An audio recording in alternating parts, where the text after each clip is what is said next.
Good morning, students. Today I am going to explain chapter 7, The Child of God, Kabir, in English literature. This is the last chapter of your half yearly exam. So let's start the chapter introduction.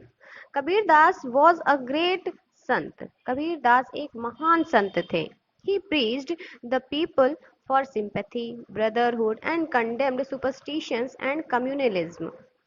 जो कबीर दास थे उन्होंने अपने बहुत सारे उपदेश दिए लोगों को, सिंपैथी, दया, ब्रदरहुड यानी भाईचारे का, दया का, बहुत सारे उन्होंने लोगों को उपदेश दिए। और कंडेम्ड सुपरस्टिशंस मीन्स होता है अंधविश्वास की निंदा करना, यानी अंधविश्वास की निंदा करना। एंड कम्युनलिज्म, कम्युनलिज्म मीन्स क्या होता है? सांप्रदायिकता। तो उन्होंने बहुत सारे लोगों को उपदेश दिए दया के प्रति, भाईचारे के प्रति, और अंधविश्वास और सांप्रदायिकता की भी उन्होंने निंदा की, यानी अंधविश्वास और सांप्रदायिकता को उन्होंने गलत बताया। Once there was a weaver named Neeru. एक बार एक जुलाहा, वीवर मीन्स जुलाहा, जुलाहा मीन्स क्या होता है? जो कपड़े बुनते हैं उनको वीवर बोलते हैं। एक नीरू नाम का जुलाहा था। नीरू जो वीवर था, Neema was his wife, Neema उसकी पत्नी थी। One day they were going to Varanasi. एक दिन वो लोग वाराणसी जा रहे थे, यानी Banaras. It was a very hot day. वो बहुत ही गर्म दिन था। On the way they passed by a pool full of lotus plants. रास्ते में वो एक लोटस यानी कमल के प्लांट, पौधों से भरा हुआ, फूलों से भरे हुए तालाब के पास है। पुल कह सकते हो, पोखर जिसको बोलते हैं। पुल जानते होगे, देखा होगा आप लोगों ने पुल। तो उसके पास से वो लोग गुजरे। They stopped near the pool for some time. और वो कुछ समय के लिए उस पुल पर रुक गए। They washed their faces and drank cold water. उन्होंने अपने फेसेस, अपने मुंह को धुला और ठंडा पानी पिया। When they were drinking the water, Neeru heard an infant's cry. जब वो लोग पानी पी रहे थे, नीरू ने एक छोटे से बच्चे की रोने की आवाज सुनी। इन्फेंट्स मीन्स क्या होता है? आपके इसमें लिखा होगा, छोटा बच्चा होता है infants means. Neeru went into the pool and was amazed to see a baby on a lotus leaf. Neeru उस पूल के पास गई और उसको देखकर एकदम अमेज्ड, मतलब अचंभित रह जाना, भौचक्की रह जाना। To see a baby on a lotus leaf. एक लोटस यानी कमल के पत्ते पर एक बेबी को, एक बच्चे को देखकर वो एकदम आश्चर्यचकित रह गई, अचंभित रह गई। Taking the baby in the arms they left for Varanasi. उस बच्चे को उन्होंने अपनी गोद में लिया और वहां से वाराणसी के लिए निकल गए। दे वर वेरी हैप्पी। वे बहुत खुश थे। They reached Varanasi and named the baby Kabir. वो लोग वाराणसी पहुंचे और वहां जाकर उन्होंने उस बच्चे का नाम कबीर रख दिया। अब उस बच्चे का नाम कबीर रख दिया। Kabir was brought up under their full care as a Muslim. Kabir का जो पालन पोषण हुआ वो एक मुस्लिम की तरह हुआ, क्योंकि नीरू और नीमा जो थे ना वो मुस्लिम थे। तो भाई मुस्लिम थे, मुस्लिम के घर में पले बढ़ेंगे तो उन्हीं के हिसाब से होंगे, है ना। He grew up in very fine spirit. वो बड़े तो हुए लेकिन एक बहुत ही शुद्ध आत्मा के साथ, मतलब जो उनकी स्पिरिट थी, जो उनकी आत्मा थी, जो उनकी सोच थी, वो बहुत ही प्योर थी, बहुत ही शुद्ध थी। Kabir studied the Quran. Kabir ने कुरान की भी पढ़ाई पढ़ी। भाई मुस्लिम के घर में थे तो कुरान तो पढ़ेंगे ना। But he also liked Hindus and wanted to learn about them and their god. देखो, वो उनका पालन पोषण तो मुस्लिम के घर में हुआ, उनकी जो माता पिता कह लो, जो उनको अडॉप्ट किए थे, जो उनको पाए थे, वो मुस्लिम थे, तो भाई उन्हीं के हिसाब से हुआ है। लेकिन उन्हें ही ऑल्सो लाइक्ड हिंदूज, लेकिन वो हिंदुओं को बहुत पसंद करते थे। And wanted to learn about them, और उनके बारे में जानना भी चाहते थे, उनके और उनके भगवान के बारे में, यानी कि वो हिंदू और हिंदू के देवी देवताओं के बारे में भी वो जानना चाहते थे। He came to know about Swami Ramanand and went to meet him. उन्होंने स्वामी रामानंद के बारे में सुन रखा था और उनसे मिलने के लिए भी वो गए। Soon he became the disciple of Swami Ramanand. the Vaishnavite mystic who made Rama as the incarnation of Vishnu. और बहुत ही जल्द वो स्वामी रामानंद के डिसिपल मीन्स अनुयायी या शिष्य, वो बहुत ही जल्द स्वामी रामानंद के अनुयायी यानी शिष्य बन गए और वैष्णविज माइस्टिक जो वैष्णवों का पौराण था उसके बारे में, जिसको Rama as the incarnation of Vishnu, जिसमें राम के विष्णु अवतार के बारे में सब कुछ था, उसके बारे में उन्होंने पढ़ाई की यानी जाना। Kabir grew up to be a wise man. जो कबीर थे वो एक बहुत ही बुद्धिमान व्यक्ति की तरह बड़े हुए, मतलब वो बड़े होकर बहुत बुद्धिमान व्यक्ति बने। Though he was not much educated, yet he knew Sanskrit and Persian. Though he was not much educated, मतलब वो बहुत ज़्यादा तो पढ़े लिखे नहीं थे, लेकिन फिर भी उन्हें संस्कृत और पार्सियन के बारे में भी नॉलेज थी, मतलब संस्कृत और पार्सियन के बारे में भी वो जानते थे। बहुत पढ़े लिखे तो नहीं थे लेकिन फिर भी जानते थे। He talked to people about God. वो लोगों से भगवान के विषय में बात भी किया करते थे। He taught that God is one, whether we worship him as Allah or Rama. वो बोलते थे he taught that, वो लोगों को ये भी शिक्षा देते थे कि भगवान एक है, ईश्वर एक है। whether we worship him as Allah, चाहे हम उनकी एज अल्लाह एज की तरह पूजा करें या राम की तरह पूजा करें, चाहे उनकी अल्लाह की तरह पूजा करें चाहे राम की तरह पूजा करें, लेकिन भगवान क्या है, एक है। He said fasting or telling of beads is useless if we have no true devotion. उन्होंने कहा कि ये जो फास्ट करना यानी व्रत करना, पूजा पाठ करना जो हम लोग बाह्य डंबर करते हैं, ये सब यूजलेस है, व्यर्थ है। If we have no true devotion, अगर हमारे मन में भगवान के प्रति सच्ची श्रद्धा, सच्ची रूप से हम उन पर डिवोटेड नहीं है, समर्पित नहीं है, तो ये जो बाह्य डंबर है, ये पूजा करना, दिया जलाना, व्रत करना, ये सब क्या है, व्यर्थ है, बेकार है। God is not to be found in stone images and holy books. हम भगवान को इन स्टोन इमेजेस यानी जो पत्थर की मूर्तियां हैं और ये जो धार्मिक हमारी किताबें हैं, इनमें हम भगवान को नहीं पा सकते हैं, यहाँ हमें भगवान नहीं मिलेंगे। He only lives in a heart that is full of love.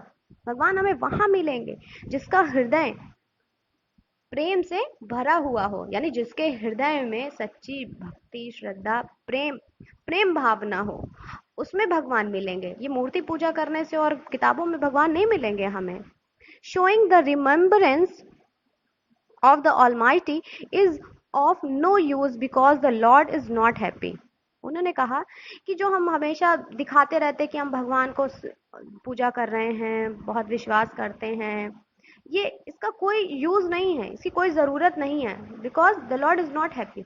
ये हमारे करने से, ये जो दिखावा हम करते हैं, इससे जो हमेशा हम भगवान को याद करने का दिखावा करते हैं, जैसे लोग होते हैं माला जपते रहते हैं, भगवान का नाम लेते रहते हैं, तो उन्होंने कहा कि जो बार बार हम भगवान को स्मरण करते रहते हैं, रिमेम्बरेंस मतलब याद करना, स्मरण करना, जो हम बार बार भगवान को याद करते रहते हैं या दिखाते रहते हैं, इससे भगवान खुश नहीं होते। He is always with us, वो हमेशा हमारे साथ हैं। So concentrate your mind and heart on God, इसलिए हमें अपने माइंड और हर्ट में, अपने दिमाग और दिल को हमेशा भगवान पे लगाना चाहिए। सिर्फ राम राम जपने से हम नहीं शो कर देंगे कि हम भगवान को बहुत याद करते हैं। Next page 38। Kabir however soon evolved his own interpretation bhakti which showed strong influences of Sufism. जो कबीर थे उन्होंने बहुत ही जल्द जो अपनी भक्ति और भाव से, सिंपैथी से, उन्होंने लोगों को इतना ज़्यादा अपने प्रति इन्फ्लुएंस कर लिया था, प्रभावित कर लिया था, जो कि किसके नाम से जाने गए, सूफीज्म, यानी सूफीज्म के नाम से वो जाने गए। इवॉल्व मीन्स होता है विकसित करना। Kabir fused the strong elements of monotheism and abhorrence of idol worship from Islam with a bhakti approach. अब देखिए, जो कबीर दास थे उन्होंने ये जो हमारा मोनोथिज्म है यानी अद्वैतवाद, एंड अबहॉरेंस, अबहॉरेंस मीन्स होता है घृणा की भावना, मतलब जो लोगों में, मुस्लिमों में जो घृणा की भावना रहती है कि ये हिंदुओं के लिए मूर्ति पूजा करते हैं, मूर्ति में विश्वास करते हैं, होता है ना हिंदू मुस्लिम में, उसके मतलब उसका भी उन्होंने काफी विरोध किया, उसको भी उन्होंने गलत बताया। Kabir also did not accept the efficiency of rituals and the authority of religious scriptures and raised his voice against the religiously sanctioned caste system.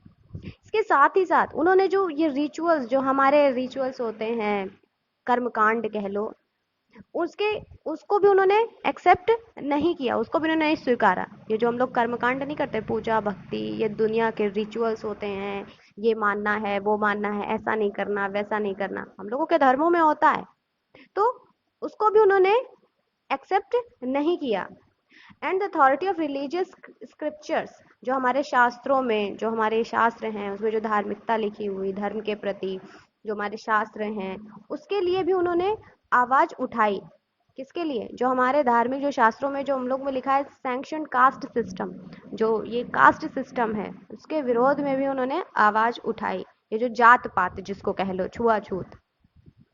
Kabir wrote many songs and poems and expressed his teachings in the form of concise sayings and couplets. Kabir जो थे उन्होंने अपनी बहुत सारे songs और poems भी लिखा है, जिसमें उन्होंने अपनी टीचिंग्स को, अपनी शिक्षाओं को एक्सप्रेस्ड किया है। मतलब अपनी पोएम्स और अपने सॉन्ग, जो उनकी कविताएं और गाने थे, गीत के माध्यम से उन्होंने अपनी शिक्षा को, टीचिंग जो उन्होंने लोगों को ज्ञान दिया, उसके बारे में भी उन्होंने अपने पोयम और सॉन्ग्स के माध्यम से बताया है। He broke the literary tradition and composing verse in the Bengali language and wrote in the common language of Hindi in order to have a broader appeal. और उन्होंने जो लिटरेरी ट्रेडिशन चल रहा था, composing words in the Bengali language, समय जो tradition चल रहा था कि बंगाली लैंग्वेज में जो ये वर्ड्स हैं, जो पोयम है, इनको कंपोज करना, और उन्होंने wrote in common language of Hindi in order to have a broader appeal. जब लोगों ने उनसे बहुत अपील की, तो उन्होंने इसको, जो अपने गीत और पोएम्स थी, उनको किस लैंग्वेज में लिखा? उन्होंने हिंदी भाषा में लिखा। His poetry, which reveals the intensity of his devotion and his sense of the omnipresence of God, contributed to the development of Hindi literature. उनकी जो पोइट्री थी, जो कविताएं थी, उसमें बहुत ही ज़्यादा भगवान के प्रति डिवोशन, भगवान के प्रति जो श्रद्धा भाव है, कि ओमनी प्रेजेंस ऑफ गॉड, यानी भगवान क्या है? भगवान हर जगह व्याप्त है। ये नहीं कहा गया कि भगवान सिर्फ मूर्ति में ही भगवान है, धार्मिक किताबों में ही भगवान है, या मुस्लिमों की जो जहाँ वो रहता है उनका भगवान, मस्जिद जिसको बोलते हैं, कि सिर्फ वही भगवान है। ऐसा नहीं है, उन्होंने कहा कि भगवान हर जगह है।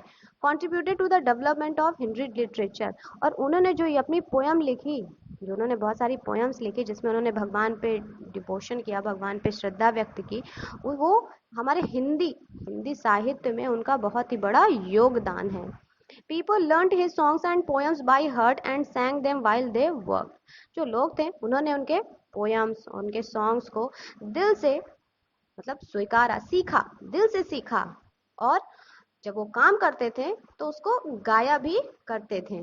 जो कबीर दास के पोएम्स थे, सॉन्ग्स थे, उसको। Among Kabir's disciples there were both Hindus and Muslims. जो कबीर के डिसिपल्स थे, यानी कि अनुयायी कह लो, शिष्य कह लो, वो हिंदू और मुस्लिम दोनों थे। हिंदू मुस्लिम दोनों उनके शिष्य थे, दोनों अनुयायी थे, उनको मानने वाले थे। There is a legend that when he died, the Muslims wanted to burn his body, while the Muslims wanted to bury it. कहा जाता है कि जब उनकी मृत्यु हुई, मतलब जब वो मर गए थे, तो जो हिंदू थे वो चाहते थे कि वो उनकी बॉडी को बर्न करें, जलाएं, क्योंकि हमारे हिंदुओं में तो यही प्रथा है ना कि बॉडी को जलाया जाता है। जबकि जो मुस्लिम थे वो चाहते थे कि उनकी बॉडी को बरी, यानी दफनाया जाए, दफन किया जाए। There was a quarrel, and when the sheet over his dead body was removed, there was just like a heap of rose petals. कहा जाता है कि जब देयर वॉज अ क्वेरल, मतलब वहां पे लड़ाई होने लगी थी, कि हिंदू कह रहे थे कि हम उनको जलाएंगे, मुस्लिम कह रहे थे कि हम उनको दफनाएंगे। लेकिन जब उनकी डेड बॉडी से शीट ओवर हिज, मतलब जो उनकी डेड बॉडी पे जो चादर पड़ी हुई थी, ढकी हुई थी, जब वो हटी, शीट ओवर मतलब उसमें से हटी, तो क्या हुआ, there was just a heap of rose petals. Rose petals, petals means पंखुड़ियां। तो जैसे ही वो बॉडी के ऊपर से वो शीट चादर हटी, तो वहां पे क्या था, हीप, हीप मतलब ढेर, रोज की पंखुड़ियों का वहां पे ढेर लगा हुआ था। Hindus took half of the rose petals and Muslims took the half. तो हिंदू आधा, जो रोज की जो पेटल से पंखुड़ियां थी, आधा हिंदुओं ने ले लिया और आधा मुस्लिमों ने ले लिया। They came to know that Kabir was the child of God. और वो समझ गए थे कि कबीर जो था वो कौन थे, वो भगवान के बच्चे थे, यानी भगवान के दूत थे।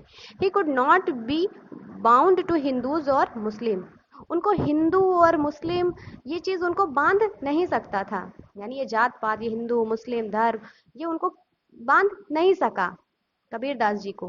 We can still read the songs of Kabir and learn that God is everywhere. हम अभी भी उनके गीतों में और उनकी पोयम्स के माध्यम से ये पढ़ सकते हैं, ये सीख सकते हैं कि भगवान क्या है, हर जगह है। आज भी अगर हम उनकी कविताओं को पढ़ेंगे तो हमें यही प्रेरणा मिलेगी, हमें यही सीख मिलेगी कि भगवान हर जगह है।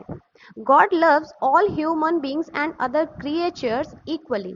भगवान सभी प्राणियों, सभी जो ह्यूमन बींग है और जो क्रिएचर्स हैं, यानी जो जीव जंतु हैं, जो प्राणी हैं, सबको भगवान इक्वली प्यार करता है। मतलब भगवान एक समान सबसे प्यार करता है, चाहे वो ह्यूमन बींग्स हो, मतलब मानव जाति हो, और चाहे वो जीव जंतु हो, कोई भी हो, भगवान सबके लिए इक्वल है और वो सबको इक्वली प्यार करता है। तो ये था आपका chapter the child of Kabir. Next video में क्वेश्चन आंसर्स और इसकी एक्सरसाइजेस सॉल्व करूंगी। अभी आपका होमवर्क है hard words, 20 hard words in your copy. Okay.